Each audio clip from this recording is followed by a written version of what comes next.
Hello and welcome to another review for XOR.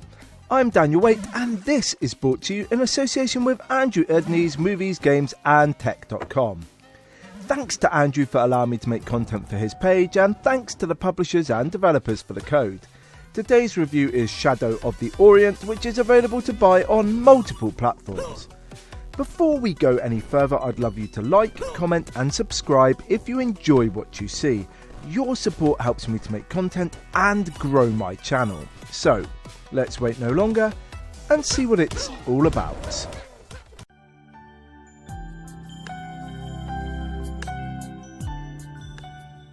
Shadow of the Orient is an old school game with a basic mindset. Effectively, you must move from point A to B while avoiding obstacles, monsters and other pitfalls. En route you'll grab jewels, gold and keys to open treasure chests. Furthermore, there are 3 prisoners to rescue per stage and plenty of parkour moments to enjoy. Dolores Entertainment developed and published this side-scrolling platformer. It is a single-player game that comprises 2 unique game modes. First is the Adventure Endeavour. Here you'll tackle 3 acts and 18 worlds. The core mechanics are repetitive and familiar, and the action is a little understated by modern standards. The second mode allows speedrunning gamers to test their skills. This isn't my forte, but it looked interesting and is sure to test the greatest of players. You control Xiao Lang, a brave warrior who possesses the elemental power of fire. He harnesses his ability to overcome his foes and explore a dangerous world. However, is he strong enough to tackle the Shadow Clan, rescue the children and bring peace back to the East? Only time will tell in this fantasy story.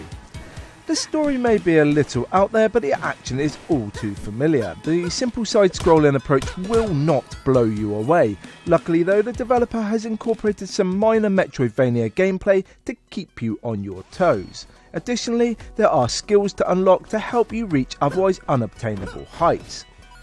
Shadow of the Orient focuses on fighting, exploring and surviving. Each stage is punctuated by handy checkpoints. The developer has kept this to a bare minimum to enhance the difficulty and to keep you thinking.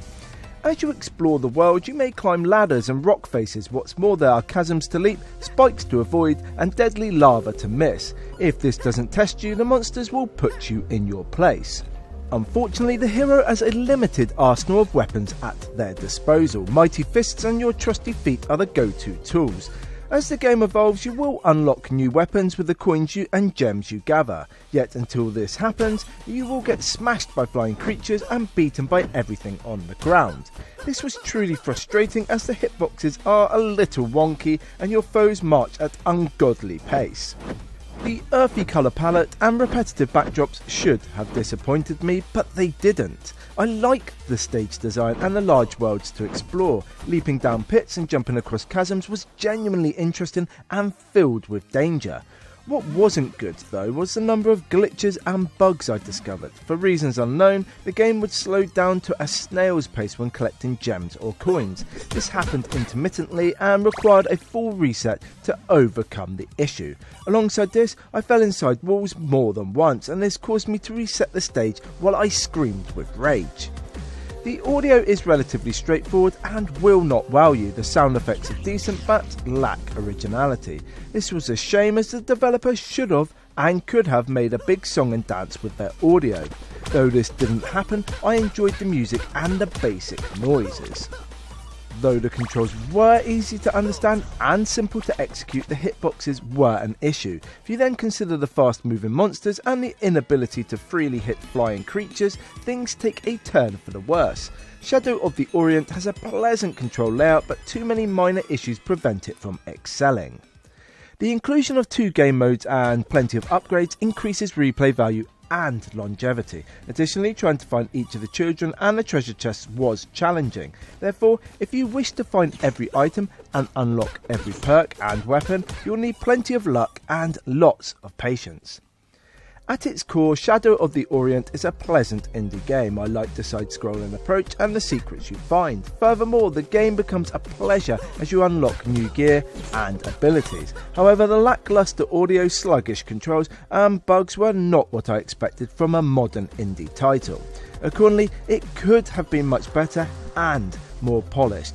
Despite these issues, it is fun and I recommend buying it. Can you fulfill your destiny and become a hero?